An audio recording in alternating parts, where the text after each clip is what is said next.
Hi, Debbie. Hi, Belinda. So, I've been reading, and I think I've heard you say this before, that Kerouac infiltrated your soul in 1969. What exactly about Kerouac got you? Well, he was very handsome, that's for sure. Um, and he just had a way about him. I know that he wasn't, he was toward the end of his life, back then. But I think I had seen him on the Steve Allen show with my parents when he appeared on there. And I don't know, it just was meant to be, I guess. So, I think I saw the same show. Was he kind of leaning on a piano? Yeah, Yeah, yeah, okay. Yeah. Back then, we didn't have a lot of channels, maybe I two. know. There was a 3% chance we would have seen that if we were watching TV.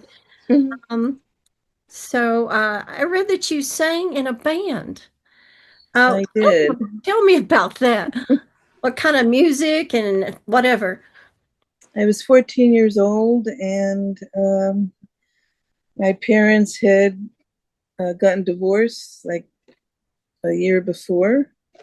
And so I was moved to another neighborhood. My mother moved my sister and I to another neighborhood in town. And so, anyway, two doors or two houses down was this guy who ended up being my first boyfriend. Ah, And he was in the band. And so I went to see them play in the garage. They would practice in their garage, and so anyway, so I don't know. Just one day, um, the singer of the band, he said to me, "Can you sing it all?" And they had me sometimes filling in on the keyboard, um, and then he just said to me, "Can you sing it all?" And I said, "Yeah, I could."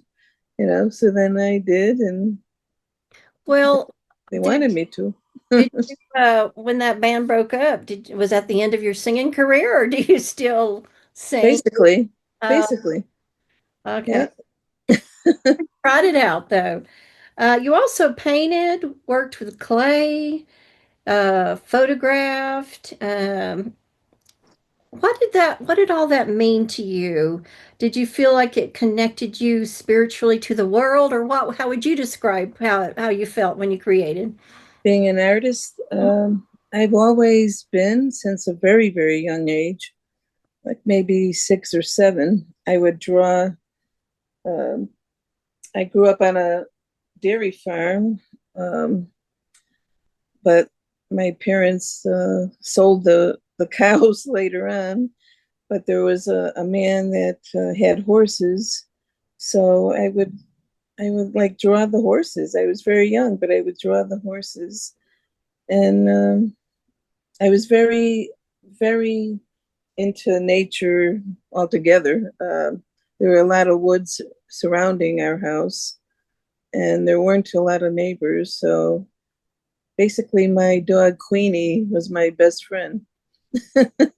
And I would go for walks with her through the woods. And sometimes I would, sketch like the animals that I would see there.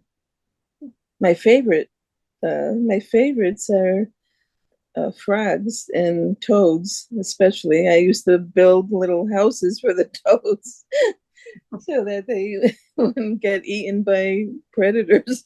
Oh, how and when and where did you meet Allen Ginsberg? Oh.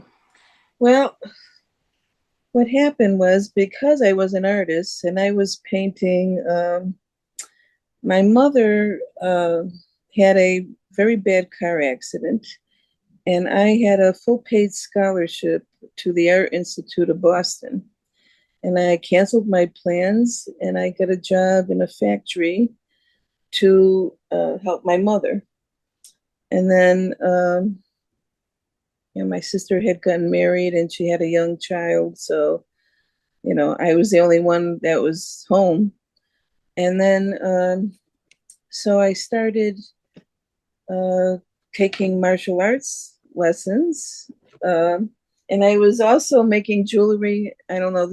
This all sounds crazy, but I always did a lot of different arts, throughout my life. So through the but through the martial arts training, um, they had a visitor from New York, and he invited me to come to New York.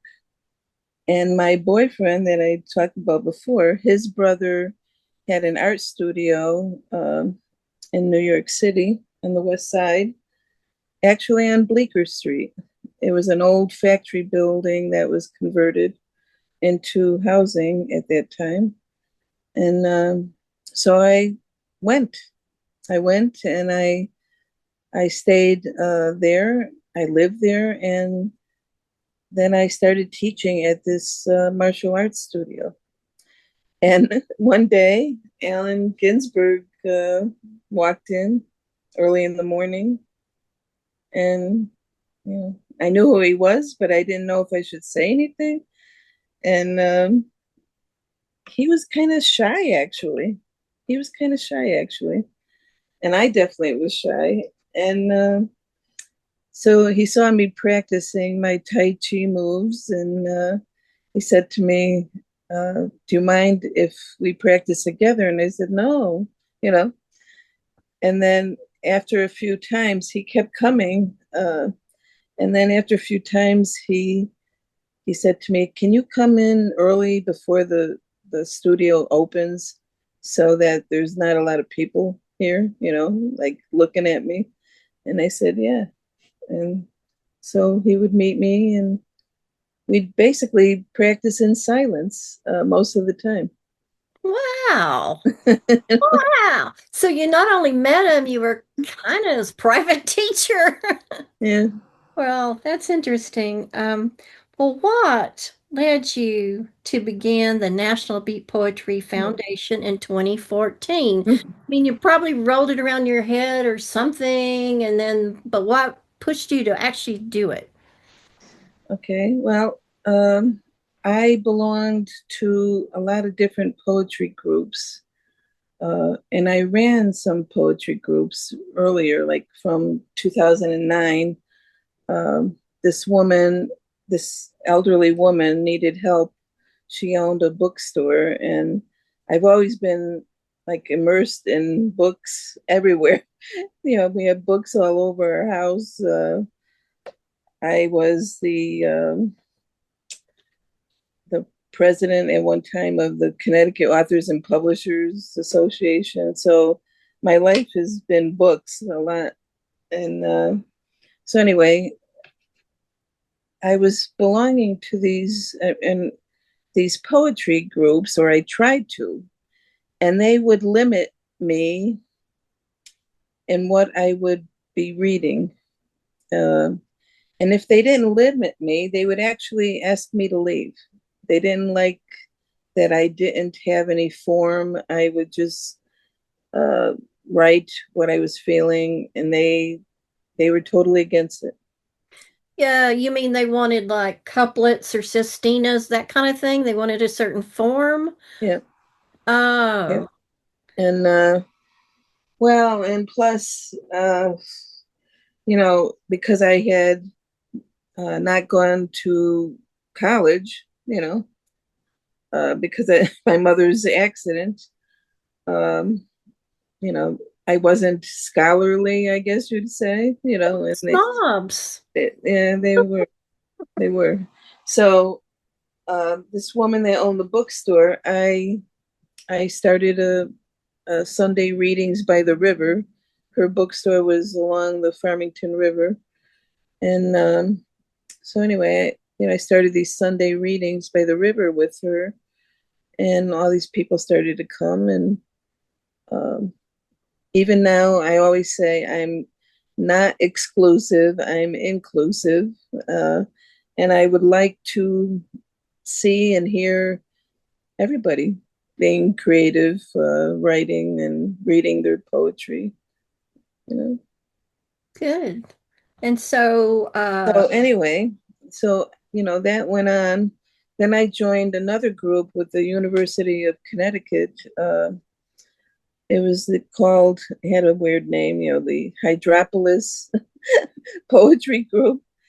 And so I was there for a while. And then I met these two other people, and they were doing poetry, but it was more like slam poetry. But I joined with them, and then in 2014, um, started the National Beat Poetry uh, Festival. Not the foundation, but the festivals. And then in 2015, George Wallace was the first Beat Poet Laureate. You know, which was very exciting. Because uh, all the other laureate programs are uh, taken care of by the state. They pay people, and here I was doing it on my own. They didn't like that either. I'm still doing it on my own. yeah, it's a certain system that's seems to be more closely related to universities or something, colleges. I'm not And sure. there again, Yeah. they didn't accept me, in Uh, those groups.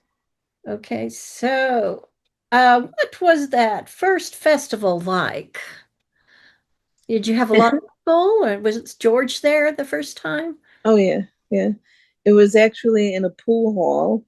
It was held in a pool hall in Middletown, Connecticut, and Annie Petrie Sauter, from New York and Colorado. She came to that first one because she was longtime friends with George, and a lot of local people were curious and they came. So And what made you decide to start the Laureate program? I think everything that I do. I don't want to say I'm a rebel, but um, I've been abused and tortured by these other groups that didn't accept me at all. So I wanted to, uh, you I know, see.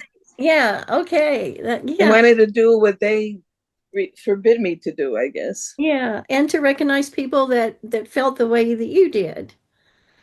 Uh, Well, one of our laureates, Carlo Parcelli, who lives in the Washington D.C. area, uh, and he lives in Maryland, but he's near Washington D.C. They would not allow him to read at any of. He was actually the first person. He came to that first festival, and he was telling me how they forbid him from reading in any of the venues, hmm. and that just kind of hit me like, okay, I'm not the only one that they're blocking out. Uh, and the people that have been picked to be poet laureates. Um, I don't pick them myself. Other poets, everyday people, that whatever their story is, um, they recommend people to me. Once they saw that the program existed, they said, this person has been ignored for years. We'd like uh, you to consider these people or whatever. And then I have like a group of 7 people outside of poetry, um, outside of my foundation, that help me. I will give them information on these people that are recommended, and they help me, and they'll do their research. Then they'll send their research to me. So it's not like it's very involved. Actually, it's very involved. A lot of thought goes into it. It's Yes. okay. Do you have what are your plans? Do you have any far out plans? I mean, into the future, not far out, or maybe for the foundation, like what you might be doing in 2 or 3 years, or things you want to do and haven't done yet, perhaps. It's always been my uh, goal to include more young people, but I failed at that a lot. I don't know why. They seem to be interested more so from other countries and from, instead of this country. Hmm. I don't know what it is. I'd like to actually, have more educational programs. Uh, I guess they would have to be done by Zoom. Mm-hmm. I just haven't had the time to do all these things. Yeah. Well, would you like to read us a poem at this point? Let's see. Okay. I can read you what's going to be in this New Generation Beats anthology that I wrote. Let's see. And this is called Dreamweaver for Ginsberg and Kerouac. I'm a dream warrior with sympathetic tendencies, empathetic yet, just like Kerouac, searching for meaning for a more authentic way of life. Take care of my genuine heart. It's like a delicate flower that blooms when nurtured. Love it daily to keep it thriving. I'll give you my all without reservations. At times, I might escape to realms with natural environments hidden from spying eyes. I sometimes think of Ginsberg. It was so long ago. We practiced Tai Chi together, a moving meditation. He liked that I wasn't a big talker, that I could just be, that he could just be himself, relaxing, practicing in silence. But at the same time, if he wanted company, I offered conversation. A friend, his words and advice I'll always respect and cherish. He was wise to the world and its sorrows. I think of the complexities of life and its meanings. I'm not a stranger to sorrows. Instead, I move forward, always evolving, beyond beat, open to change, but grounded in the idea that life is for living, creating peace and joy, finding happiness and love. Thank Okay, you. so I wrote that actually really for Allen Ginsberg. Wow. And it went right along with that story. I mean, I think I did read somewhere that he came into a class, but I had no idea you met with him separately like that. And that was real nice. Well, thank you very much, Debbie. I'm honored to know you and to be a part of your organization. And anyway, the National Beat Poetry Foundation is holding its annual uh, national and international beat festival coming up August 29th, 30th, and 31st. And I'm really looking forward to seeing all the different people that will come. I hope I see you someday. Yeah, I might try to plan on that for next year. Bring my husband and maybe he'll play the Ravas drums and Oh, yeah, I'll read or something. that Um, would be great. alrighty. Alrighty. Bye bye. Bye bye.